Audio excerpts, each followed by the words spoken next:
अक्सर हम बहुत सारे क्रिमिनल एक्टिविटीज़ के बारे में और बहुत सारे क्राइम रेट के बारे में देखते हैं, जो अक्सर ये सुनने के लिए मिलता है जो इस बार क्राइम रेट पिछले साल की अपेक्षा बहुत ज़्यादा रहा। ये क्राइम क्या चीज़ है, कौन सा एक्टिविटी क्राइम में कंसिडर किया जाएगा और कौन सी एक्टिविटी क्राइम में कंसिडर नहीं किया जाएगा। तो आज इस वीडियो के अंदर हम क्राइम के बारे में डिस्कस करेंगे, जो आखिर हमारे आईपीसी के अंदर किसे लायबल बनाया गया है क्रिमिनल एक्टिविटी के लिए, और साथ ही ये डिस्कस करेंगे जो वो कौन सी एक्टिविटी होगी जिसे कि हम क्राइम कह सकते हैं। वीडियो पसंद आए तो लाइक करें और चैनल को सब्सक्राइब करके बेल आइकन हिट कर लें, ताकि आगे आने वाली वीडियो भी इस तरह के आपके पास पहुंच पाए। क्राइम की परिभाषा सभी अपने अपने तरीके से डिफाइन कर रखे हैं। तो अगर हम मेन एलिमेंट के बारे में बात करें, जो क्राइम्स के मेन एलिमेंट क्या है, तो फर्स्टली किसी भी क्राइम को होने के लिए वहां पे ह्यूमन बींग्स का होना बहुत जरूरी है। इसी जगह पे आपका एक क्वेश्चन आ सकता है, जो क्या सिर्फ ह्यूमन बींग्स ही होंगे? क्या कोई एनिमल किसी पे अटैक करता है तो क्या उसे क्राइम नहीं माना जाएगा? क्या कोई एनिमल अगर किसी को जान से मार देता है तो क्या ये क्रिमिनल एक्टिविटी नहीं है? तो मैं आपको बता दूं, ये एक क्रिमिनल एक्टिविटी नहीं है। लेकिन अगर कोई जानवर पालतू है और पालतू जानवर किसी पे अटैक करता है, तो ये ऐसी कंडीशन में जो भी उनका ऑनर है, जो भी उस पालतू जानवर का ऑनर है, वो उसके लिए लायबल होगा और उसको पनिश किया जाएगा। ये तो हमने समझ लिया जो कौन पर्सन लायबल होगा, तो सिर्फ और सिर्फ ह्यूमन बीइंग ही लायबल होंगे। कोई भी एक्टिविटी होगी वो ह्यूमन बीइंग्स के द्वारा अगर होती है तो वही क्राइम माना जाएगा। अब एक्टिविटी के बारे में समझते हैं। तो इस एक्टिविटी को समझने के लिए हमें दो वर्ड्स को समझने होंगे।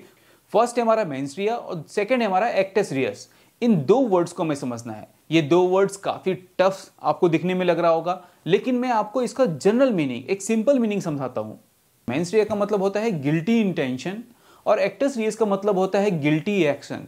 ये जो दो वर्ड्स हैं, इसे हम दूसरे तरीके से भी ये कह सकते हैं, जो फर्स्ट मेंस रिया जो है वो एक मेंटल एलिमेंट है और एक्टस रियस जो है वो एक फिजिकल एलिमेंट है। इसे हम एक एग्जाम्पल के थ्रू समझते हैं, और अगर मैं इसे बॉलीवुड से रिलेट कर दूं तो और भी बेटर होगा। तो आपने पहले कभी दृश्यम मूवी देखा होगा, तो दृश्यम मूवी का एक मैं वीडियो क्लिप दिखाता हूं आपको। मैं तो ये वीडियो में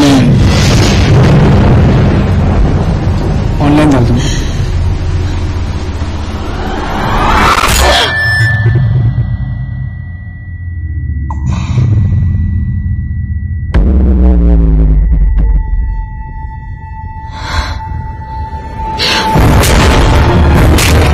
इस वीडियो क्लिप के अंदर एक लड़की अपने मदर को सेव करने के लिए या फिर अपना वीडियो वायरल होने से बचने के लिए किसी दूसरे पर्सन पे, जो पर्सन वहां पे उसके मदर पे अटैक करने वाला था, उसके ऊपर अटैक करती है और उस अटैक के कारण लड़के का डेथ हो जाता है। तो क्या यहाँ पे लड़की एक मर्डरिस्ट है, उसने मर्डर किया है और ये क्राइम माना जाएगा?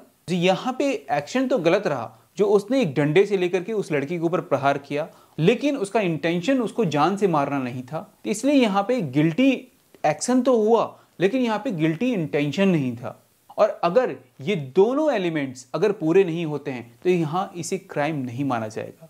लेकिन ये हमेशा एक पार्ट ऑफ डिस्कशन रहा है, और इसमें बहुत सारे आर्गुमेंट्स होने के बाद ही कोई डिसीजन लिया जाता है जो क्या गिल्टी एक्शन है और क्या गिल्टी इंटेंशन है। लेकिन मैं आपको यही क्लैरिफाई कर दूं, जो मेंस रिया को कहीं भी आईपीसी के अंदर डिफाइन नहीं किया गया है।